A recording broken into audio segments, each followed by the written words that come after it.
Thank you. 9 o'clock here in New York. Watching this room here in D.C. New details emerging moments ago about that chat group on the app known as Signal. The Atlantic magazine releasing a new article revealing new details about strike leaks, and 3 of President Trump's top intel officials are set to testify under oath in about an hour's time. Also, we're waiting on the Vice President, J.D. Vance.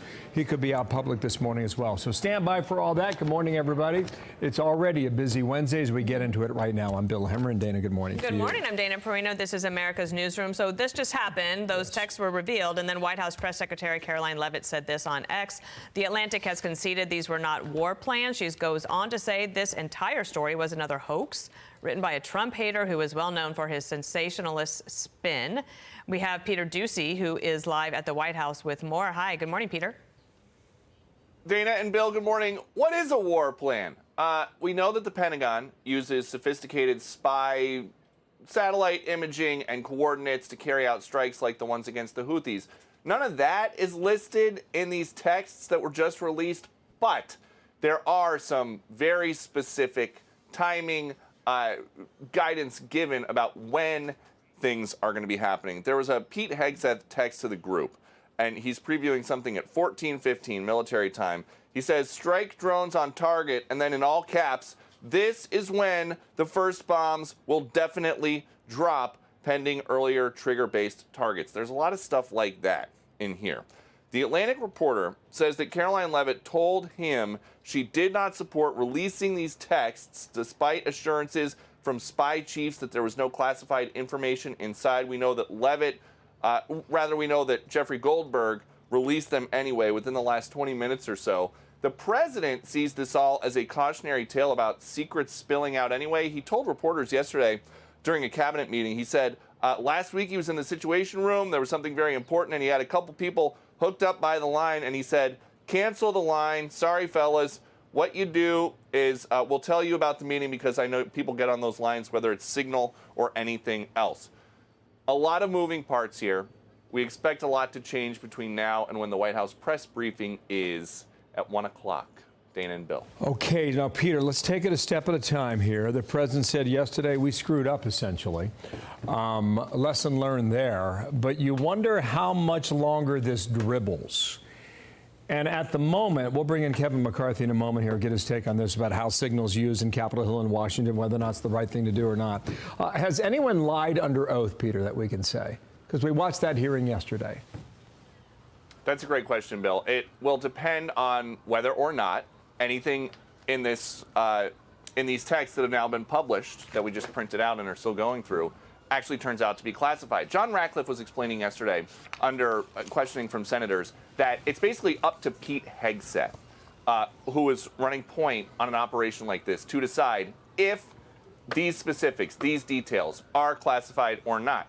If Pete Hegseth had not decided that they were classified at the time, even though it is definitely sensitive information that you would not want adversaries to see, then it would appear that they're clean on this and that there is nothing classified in there. Is it embarrassing? Mike Waltz himself said that this episode is embarrassing. He's taking responsibility for adding this reporter. He says that they've got Elon Musk and the Doge engineers, some of the brightest technical minds in the world, looking at his phone to figure out how exactly Jeffrey Goldberg got added in here. And it's really something to see. As somebody who is not a big consumer of war plans, it definitely seems like it's at least a war outline. It would seem like the Pentagon had more information to actually go and get these targets, but it is definitely, it's in the same ballpark as a war plan. Well, and I think that Jeffrey Goldberg might not have intended initially to release the text. Maybe he would have anyway. I don't know. But I think but you know what's interesting about that, Dana? And what is interesting about that, because of the people that are involved, here at the White House, they used to tell us, I remember there were a lot of issues with Joe Biden with this, that the president's schedule is classified. And that was one of the things when they were looking at the Biden documents. Like, there were old schedules of his. That's classified because you don't want people to know when and where the principals are. So they overclassify a lot of stuff. But when you look at this, it's unclear why Jeffrey Goldberg necessarily waited a couple weeks to release it because the strikes had already happened, and it's not explaining anything. And anybody can go and look at the Atlantic's website; it's published right there. But they're not explaining, like, this is how U.S. satellites work, and this is where exactly our informants with the Houthis are. There's nothing like that in here. It is all looking back, timing of when strikes, bombs that had already exploded were going to explode. And so it's confusing. And Caroline Levitt is going to have some explaining to do at 1 o'clock. Okay, so just to be clear on the timeline, then we're going to bring Kevin McCarthy here. The attacks hit on Saturday, March 15th. Okay, as of today, that's 11 days ago. The piece itself came out on the 24th, which was Monday. Do I have this right? So that's a period of 7, 8, 9 days. And Peter, thank you. We're going to be back to you momentarily. Let's bring in Kevin McCarthy into the conversation here. A lot to get into, Kevin. Thank you for your time today. There was, you could argue, ample time to go back to Hegseth and others and say, what was this all about? And then you'd have a more complete story there. Nonetheless, it's come out the way it has. Based on your read right now, have they been telling the truth? Based on my read, yes. Listen, the first thing I would look as an American, was the mission successful? That's the very first thing you care about. Yes, it was, and no American was harmed, and we took care of terrorists. I think President Trump has handled this the very best. What did he initially say? We screwed up, and it is a learning moment. The way they're answering, I thought John Radcliffe did an excellent job in that hearing, explaining how Signal was put on his phone the day he walks in as CIA. I think what we need to do here is not to carry this on longer. That will harm the administration. Answer it exactly as President Trump said. It is a learning situation. Let's find out why he was on your phone. People have missed texts before, but how did his number get in there? If Mike Waltz has never talked to him before, that's a concern. Somehow it's on there. And then learn from this moment about moving forward not to do this again. That's all that has to be said and to continue to move. My only question to Goldberg is, though, why did you wait so long? Why didn't you just pick up the phone and then call the Secretary of Defense and ask him about this?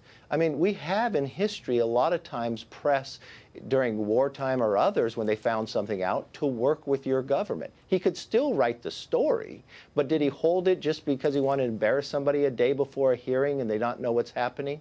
That's another question I would have. But at the very end, learn from this experience. It's not giving the coordinates of where it was going. So is it embarrassing? Yes, admit that, and change the direction and make sure you correct this behavior not to do it again. Well, and Jeffrey Goldberg will have to answer about the timing, but I do think it's interesting. He could have done it the other way, too, which is to immediately say something, look at these bozos, look at what they provided to me, and then that would have compromised the mission, and then we all wouldn't be able to say it was a successful mission because it could have been compromised. But I want to ask you this, because I thought President Trump handled this as a commander-in-chief leader should. Yes. For how he wants to handle it. He said, that was not good. We learned a lesson. He's staying with me, Michael Waltz. He's fine. He's going to stay with me. But we all learned a lesson. We're going to get to the bottom of it. Let's keep going. And then rubbing the spot on the wall is not necessarily helping. I'm like, the President of the United States just gave you the way forward. Why not just follow him? If they all followed President Trump yesterday, we wouldn't be talking about this today. That's the problem. And I think follow what President Trump said. They learned their lesson. They're going to correct it. They're going to find out why he was in the phone. And remember, this is a brand new administration, but they carried out the mission they were asked to do correctly. Now, it didn't go perfectly in the communications, so just correct the communications. And it's learning to work together. And some of these people are new to the administration, are new to working in government. So, yes, you're going to make some communication errors there. That's expected. Just correct it and move forward. Okay, just play this soundbite real quick. Waltz was on last night with Laura. Let's go ahead and listen to it before we push forward here. Watch from last night. A staffer wasn't responsible, and look, I take full responsibility. I built the group. I guess the Democrats were fine to leave all the sea lanes shut down. We're fine to have destroyers fired on dozens of times by this terrorist group, and fine to have Iran keep supplying them missiles. That was okay. The president takes decisive action. And now we're seeing some real success in taking down their air defenses, opening the sea lanes. Okay, so that's really important stuff, and that really goes to your point. The mission was successful. Was it a screw up? Yes. Is it embarrassing? Yes. Did you like the reporter? No, you haven't liked the reporter in years.